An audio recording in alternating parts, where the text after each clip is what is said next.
Hello, marketing legends, and welcome to the Marketing News Now Special Report, Episode 12, with your host, James Harold Meeker, broadcasting in the Silicon Valley hills of Austin, Texas.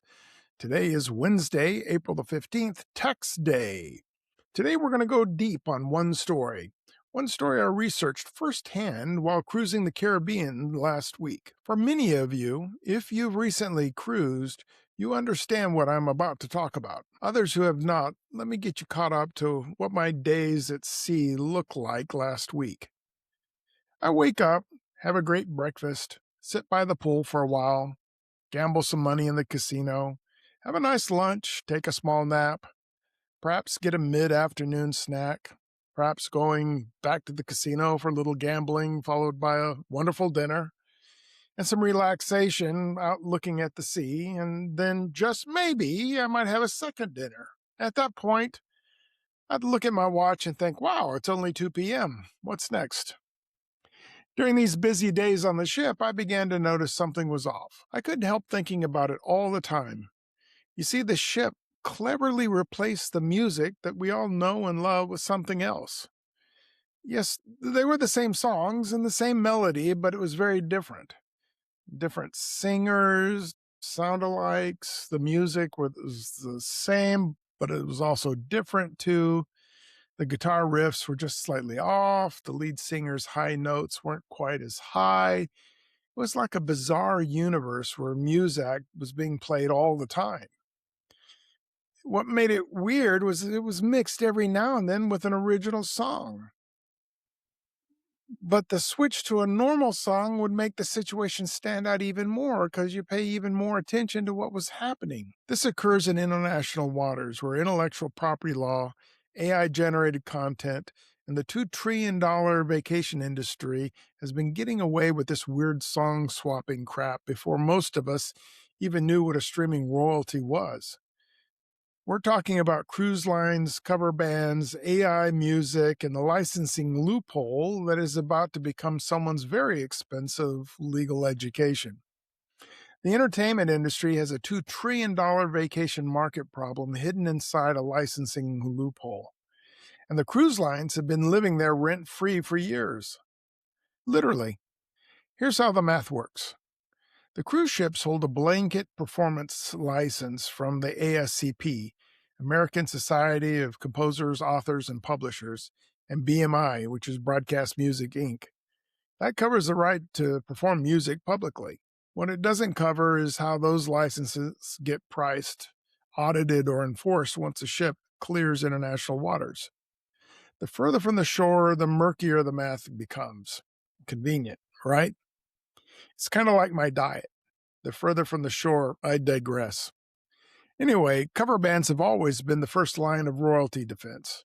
A tribute act performing Don't Stop Believin' generates a fraction of the royalty costs that playing a licensed Journey recording would have. The venue pays the blanket fee. The songwriter gets a few pennies. The original artist gets nothing beyond that.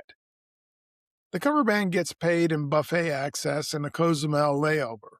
Everybody wins, except for Journey and little old me. Add AI-generated music to the equation.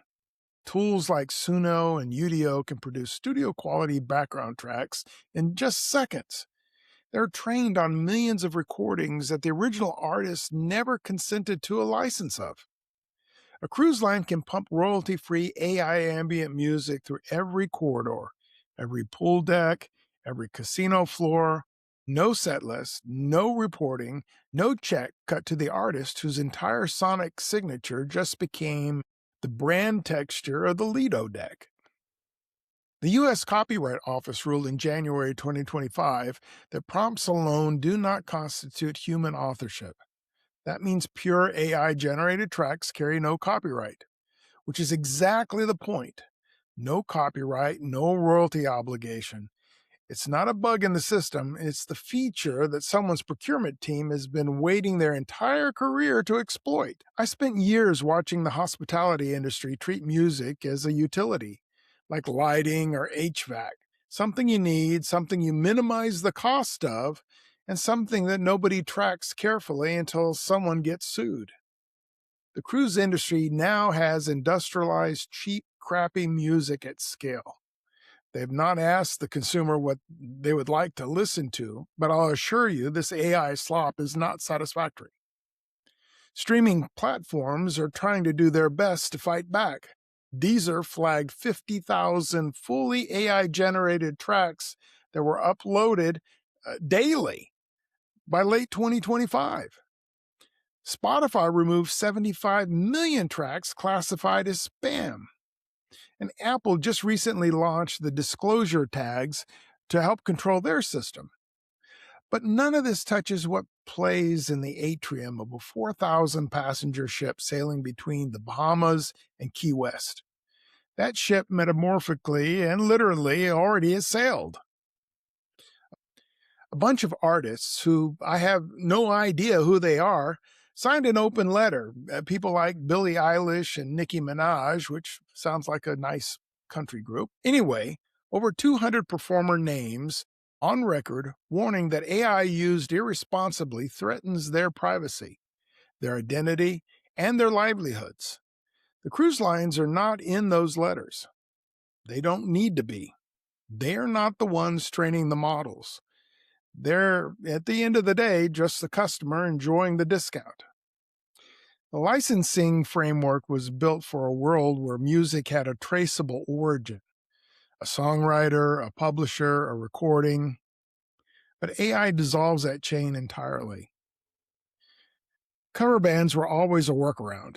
AI is a structural replacement and a $2 trillion vacation industry that profits from 24-hour entertainment, which has little incentive to push for clarity on this. It's all AI fun and AI games until the cruise ship starts playing some generic songs at your wedding.